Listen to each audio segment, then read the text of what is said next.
Hey guys, welcome back to the Kool-Aid Podcast. Welcome back to another episode. Let me introduce my co-host Alex. Hi guys, how are you? Good to be back. Okay.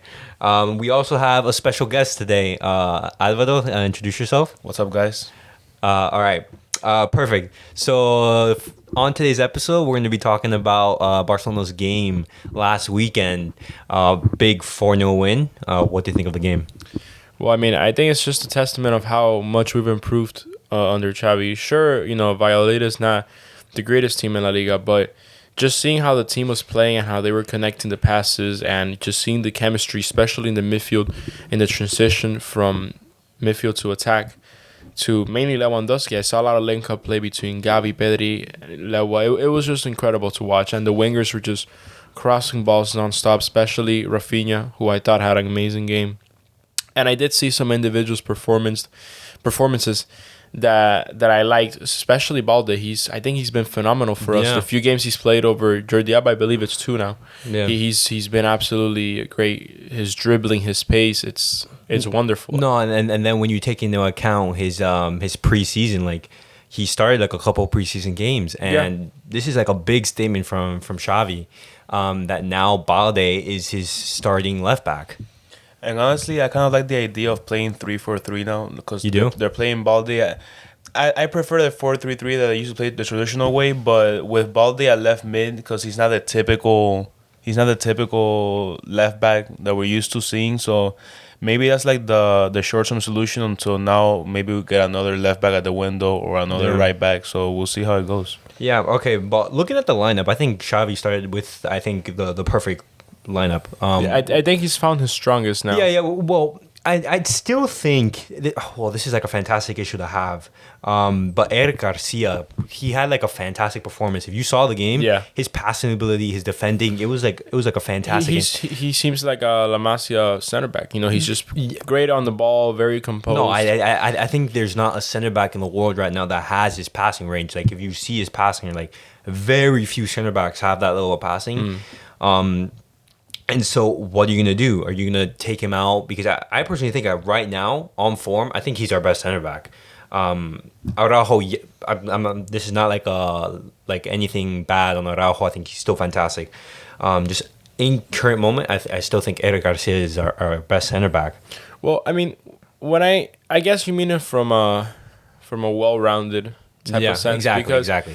Personally, I find that, and this is just my opinion, right? I think Araujo is a better defender in the 1v1s and in the block. Like he's like our best defender. Yeah, like when it comes to defending the ball, I think he's the best we have. Mm-hmm. But it's a fair argument you're making. Eric Garcia has an absolutely amazing range of passing, and he had a fantastic performance. And his defense is great too. So if you want to say that maybe he's the best, but again, we look at other players on the defense. We got names like Jules Koundé. I was gonna say Araujo, Koundé.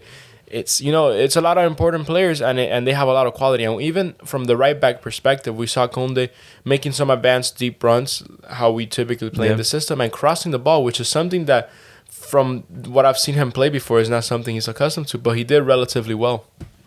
And honestly, he's become like the black sheep because now we have Christensen, we have Conde, we have Araujo, and like coming into the season with the roster that we have, you thought it was gonna be like a man that plays every two games. Yeah, exactly. But no, the last 10 minutes, and he's been a big part. And he's undersized to be compared to the other giants that we have. He's undersized right now, and he's played great, honestly. And he's been with the 3 center backs that we're playing right now, the 3-4-3. He's been huge on the left side mostly. So no, yeah, exactly. Him and Lewandowski have played all the minutes so far in La Liga, and he seems like a key figure in Xavi's plans. Now, the problem for Xavi is, okay, long term, I don't think the solution is to have Jules Koundé as our right back. I don't think that's long term. So when looking into the transfer market, this is why we're bringing to Bellerin, Wan-Bissaka, which I don't think is likely. And I wouldn't call that a good transfer per se, at least from what I've seen him play at United. And who, I think it's called Thomas Munier from Borussia Dortmund. Yeah. The Belgian. Yeah, exactly. So who are you gonna have? Are you gonna replace Eric Garcia with Jus Koundé? Or are you gonna play with the three in the back? Because you also have to keep in mind that we also have Christensen, who I believe was just injured for that game. So what's the plan for Xavi? And you gotta remember that they got Alonso for left back, so that means that they're thinking about playing the 4-3-4 right now. They're thinking about that. And with that being said, you gotta think that if they're playing Alonso at left back in the long term, they're gonna look for a right back. So that 3-4-3 is gonna go away most likely, and that means that Garcia is gonna get limited time. I'm expecting the best four at the back will probably be Alonso. Right now, after the transfer window, it'll probably be Alonso, Conde, Araujo, and then probably Bellerin or whoever we got right back. And I don't think Xavi wants to deviate from the 4-3-3. I think exactly. He's doing it now out of necessity, and it's working. But I don't think he's going to deviate from that, especially because he's played like that his entire life as a player, and that's the tradition that he follows. So, well, I actually it's kind of a different school of thought for me here. It's more of a if it ain't broke, don't fix it. And I see this with the way this team is currently operating and the way the players are connecting. I think 3-4-3 might be our best formation. Currently, of course, if you get different players, different play styles, all of that all influences. But it's no surprise that we're playing amazing with the 3-4-3. And personally, what I would like him to do currently, what I would like Xavi to do, would be to have three at the back: Araujo, Conde, and Eric Garcia or Christensen, whoever is better. I think currently Garcia should be there. And then play with the left mid with Balde. And then on the right back, you can, and that's the thing. If you don't want to put Araujo or Conde in that center back and you put Christensen, you have someone you can play on the right back. See, now the problem is if you do play with a 3-4-3, then you're dropping a midfielder. That's true. Right, no, of course. So you saw Pedri, who had a fantastic game, and he scored the second goal. You realize that this kid is such a talent for being at such a young age. No, for sure. I think he's one of the top. He's generational. He's world class by far. And so, for example, if you have a 3-4-3, then you're dropping a midfielder, or if you're keeping those three midfielders and just playing with extra bodies in the midfield, then you're dropping either Rafinha or Dembele, because Lewandowski's not going to be dropped. Right. No, he's our main source of goals right now.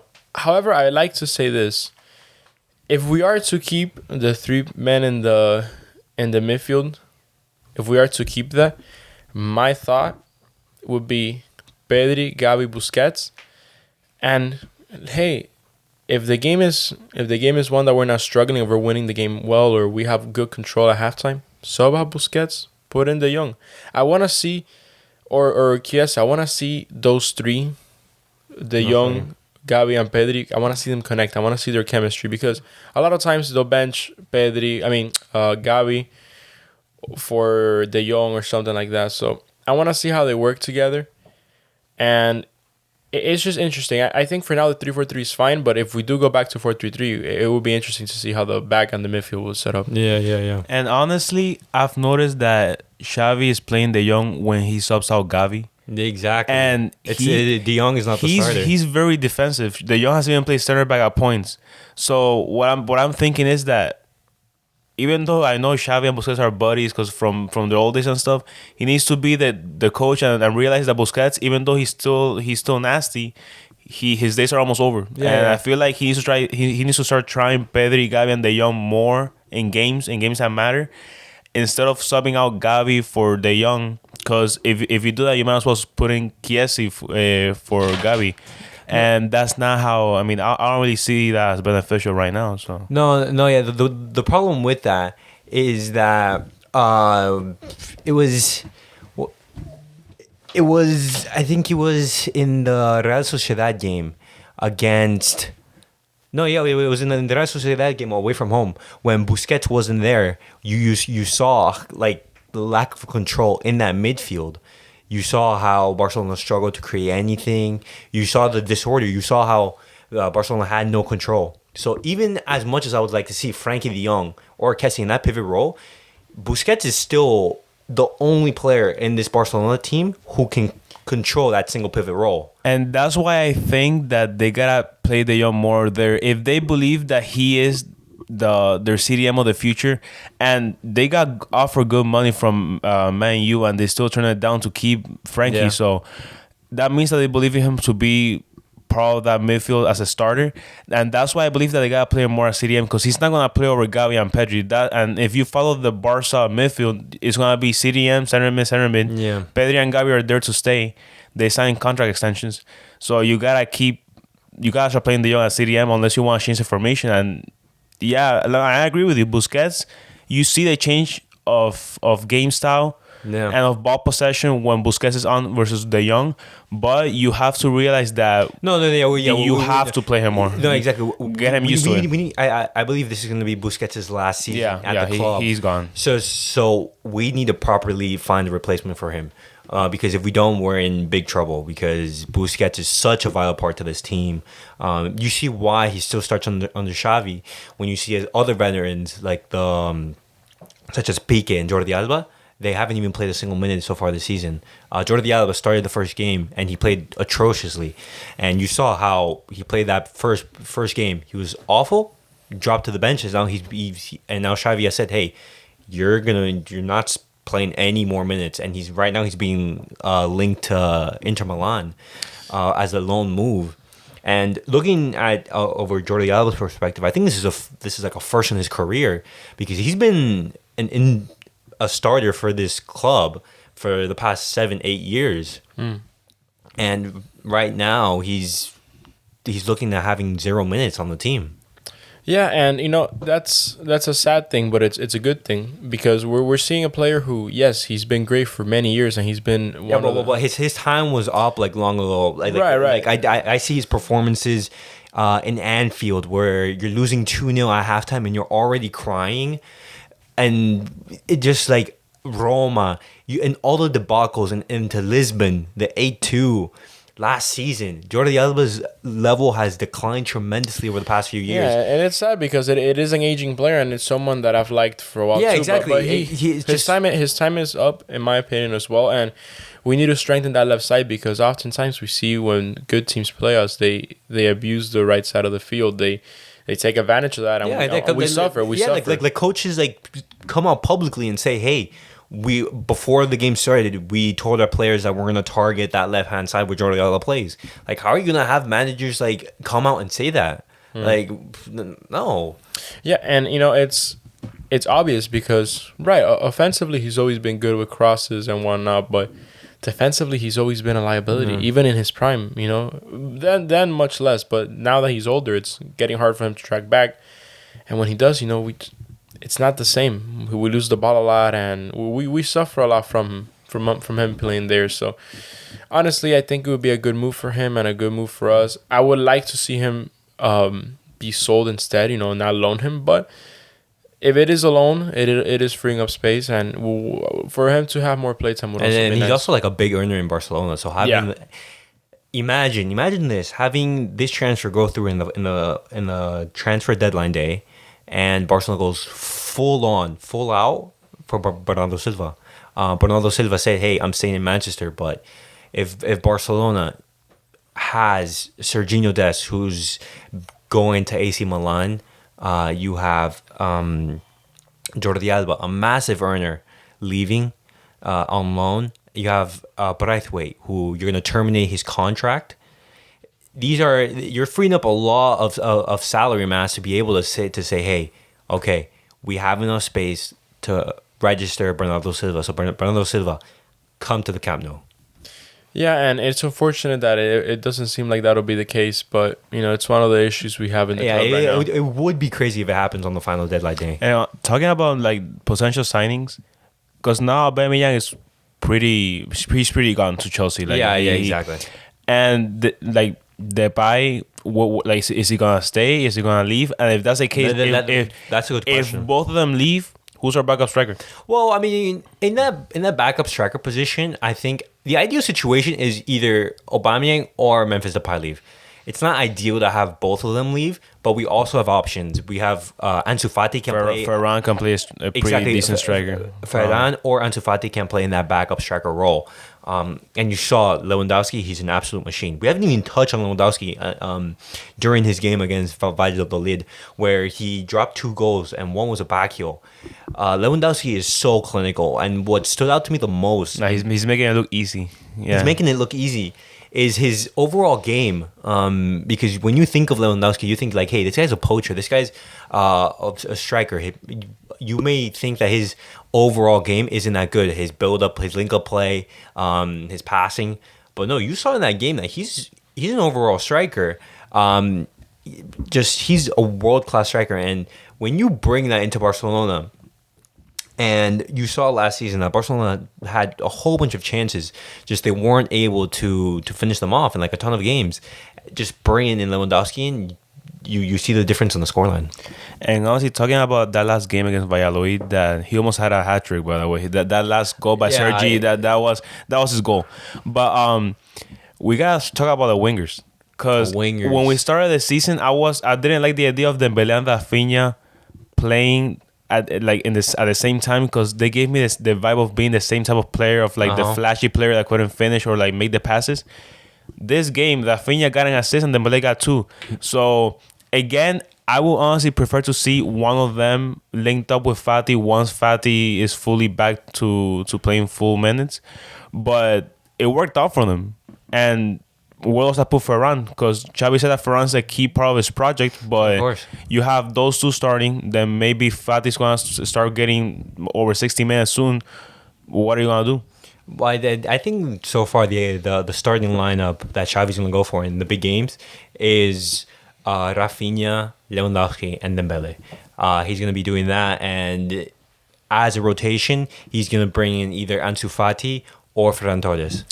What I would like to see, personally, now that you brought it up, I would like to see the wingers get subbed, because the wingers get subbed. Like who would you like to see? Ferran Torres and Ferran Torres and Ansu Fati. Well, okay, this is the thing though. Once Ansu Fati is in full health, he's gonna be starting every game. Yeah. Well, you also have to think we're gonna be playing 3 days until the World Cup, because the group games for the Champions League are gonna be finished before the World Cup. So we're gonna be playing 3 games in 1 week for the next 3 months, basically. So in such a tight schedule, and on top of that, when you look at the October fixture, when you see that we're going to be playing against Real Madrid, Bayern, Inter, Atletico Madrid, Villarreal, Atletico Bilbao, all these teams in 1 month, you think, hey, Xavi's gonna have to rotate this team and like freshen it up, because there's absolutely no way that we're gonna be able to be at 100% every single one of these games by having the same lineup. And honestly, now that you said that 3 games a week pretty much, like when the season was just starting and we were seeing how many moves Barca was making, I was like, dude, how much help does Xavi need? But now that you're thinking about it, he's getting all that depth because he knows what's coming. And if they want to stay on top of La Liga, Copa del Rey and all those, and including the champions, they need depth. And Fati won't be there for all 3 games because he's still recovering. Exactly. Then Bell and Rafinha are humans, so they're gonna need rest. Lewandowski is a freaking robot that's gonna play, but still. But even then, he needs rest. So now that you're thinking about it, this quote unquote super team that Barca's creating with this much depth this is probably the deepest team, one of the deepest teams of all the major clubs. Fighting for the UEFA, for the champions. Okay. So we look at the month of October. The first game that we have is Mallorca away from home. Then we play against Inter 2 days. Just 2 days. Just 48 hours later, we play against the Champions League away from home in the San Siro. And the San Siro, yeah. Then 5 days later, Celta de Vigo. 3 days later. That's a hard one for us. Especially with our history in that stadium, we've had so much difficulty there. We also have after Celta de Vigo, we have Inter again at home just 3 days later. Well, I understand the circumstances this year are different, but as exhausting and as frustrating as it can be, we just gotta man up. And the team as a whole has to realize, hey, this isn't a season where we can slack, where we can drop points. No, this is precisely why Laporta bought all these players. We have such insane depth. Let's say you want to rest your starters. Put Ferran on the wing for one of the games. Exactly. Put Christensen, put a Garcia, put whoever you want, as long as you're getting the results you need. Of course, if we see that we're not winning the game, hey, I know you played 2 days ago, but we kind of need to win, get in there and do something. And we can do that with the starters. But some players are always going to be playing, the likes of Pedri, Lewa, and Busquets and whatnot. But it's just the way it is. And thankfully, we have this rotation, and it's something that I want to see in play. I want to see them doing this in the game. Mm-hmm. And if you guys notice, in these games like of La Liga, he's playing when he does the substitutions. It's always the same group of guys going in. Yeah, exactly. And I feel like he's doing that because he's trying to trust different 11s for all those games. When you play 3 games in a week, you're not gonna have the same 11 every time. And I feel like he's trying to create little groups of circles of trust within the players to create more chemistry and play that. Mm-hmm. And another point, that's a very good point. Well, can continue. No, and another point. We're not talking about this guy at all because it's not as much of a meaningful position to have a substitute. But Iñaki Peña, goalie, he showed up last year playing against Barca in the Europa League. In the Europa League, and Ter Stegen, he's had injuries before. He's not gonna play every single game.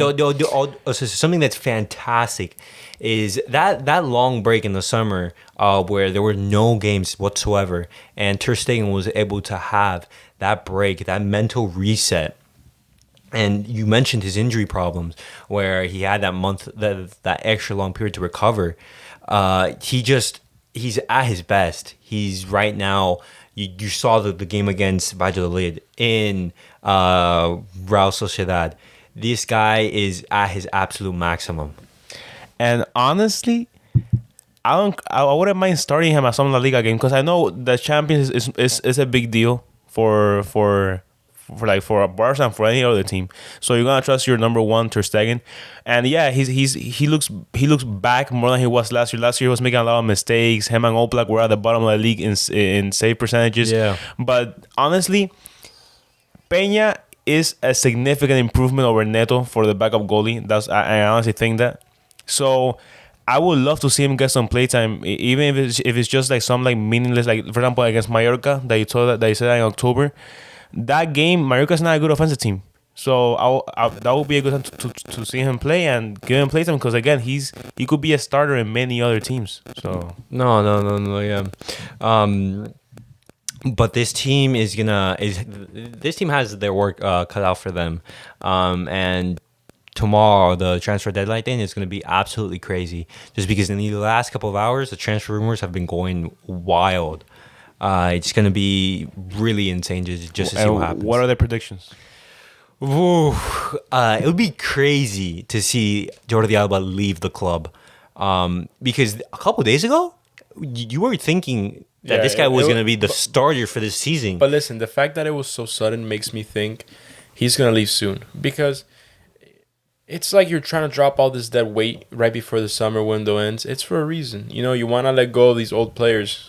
For example, Braithwaite, we have Jordi Alba. We recently let go of Umtiti on loan. Yeah, he went to what's it called, to Italy. So, you know, things are looking good. I think it could happen. I don't know if it will, but if it does, it'll be better for the club. Mm-hmm. No, and just the possibility of that happening shows you that Xavi trusts Alonso and Balde more than Alba, and that's a big deal. And Alonso coming. Well, that means that Alonso is pretty much like 100% coming. Yeah. It basically means that. And that's the thing. If we do, and I still think that Alejandro Balde will be the starter. I think Alonso is going to be the backup. On the current form, it has to be another way. It's what I was saying earlier. The way he dribbles, the way he runs. He's super explosive. He reminds me of Alonso Davies. Yeah, Alfonso Davies. Yeah, no, and it's something that I think is going to benefit us because we also see him track back on defense. And yes, he likes going up top, but he's more conservative while doing that. He doesn't take all of these selfish runs that end up costing us. So, yeah, I like what I'm seeing, and it's how you're saying. If Alonso does come through, which I do think is going to happen once we're actually able to get the Aubameyang exit to Chelsea, if that does happen, we're just going to be strengthening our squad even more firepower to the defense, and just a better team overall. But now you guys said that you guys believe that Balde is a starter. I mean, in the Spanish media, there's like rumors coming around like he is let's say that happens. That means that 3-4-3 is here to stay. Yeah. Unless Balde changes drastically his play style and becomes the left back that we're used to seeing, 3-4-3 is gonna stay for. And I don't mind it as long as we win. But that means that we could see a defense of Christensen, Conde, and Araujo, Eric Garcia. That would be a crazy defense. Yeah. And with maybe I know Conde and Araujo. My God, we are even forgetting about PK. No. But even say PK was arguably our best defender last season with Araujo, because the reason why PK was not at his all-time best was because he was playing through injuries. And he was injured. Exactly. He was old. He's having these injuries, and we didn't have any backup. You saw last season how at the very start of the season, he was basically like on one leg. Araujo was sometimes injured. So who are we gonna count on? Umtiti? Lenglet? No. So PK had to play. And so it's just the depth in this team is amazing. And now we have a huge game this weekend against Sevilla. You know what? I think, I like that we're going to play big games because I think it will help us also shut up some of the critics. And I'm just excited, like you're saying. I'm waiting for that that Bayern Munich game. I'm just waiting for it. That's one thing I'm looking. But going back to what you were saying, because we digressed a little. Look, I agree. PK was good for us last season, but that was last season. Yeah, that was last season. We're focusing on this season. We have much better players. Yeah, we do.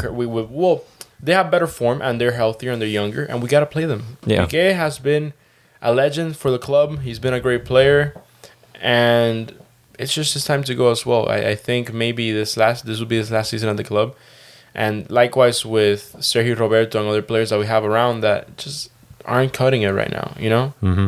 So we should just get these few transfers in, let go of these few players, and just keep playing how I said. We got to man up and face the season for what it is. It's going to be a tough season. And I was just thinking about this. If we do the 3-4-3 that it seems like it's going to be the thing. Let's say that Araujo and Conde are starting. So then let's say if you play the right and the left center back. On the right, you're going to have either Araujo and Conde. They move really well. Yeah. On the left, you got to be thinking it's going to be Garcia because he moves better than Christensen. So, and that's what I'm thinking. Unless and his passing is better. I don't think that Xavi's gonna play Araujo or Conde on the left side because again they've been playing right back. Yeah. So if you play three center backs, you gotta think it's gonna be on the right side, Araujo and Conde. Center in the center back, it's gonna be either Araujo or Conde, whoever else can play on the right. But on the left, you're gonna have Garcia, I think. It's gonna be Garcia because he's the one. Who's and that shows that he might be taking playtime away from Christensen. So. Yeah, exactly. Well, this is fantastic problem to have. Having defenders at such a high level who are playing in fantastic form. This is like a fantastic problem to have. And I'm just excited for the season. I love that we have all these depth, and we just gotta get to it, man. I just want to see this game against Sevilla, and I want to see how. Exactly. But guys, this was all it for today's episode. We're definitely going to be back in a couple days, discussing the game, the Sevilla game, and reviewing the last few transfers. But let me know what you guys think so far of the Valladolid game. What do you think of the transfer rumors? Jordi Alba to Inter, Dest to AC Milan. Do you want to add something? Yeah, no. Just keep watching our videos and keep looking at what we're doing, man. This is gonna be an interesting season, and we're just hoping to show it to you guys the best way we can. All right, guys. We'll see you guys all in the next episode.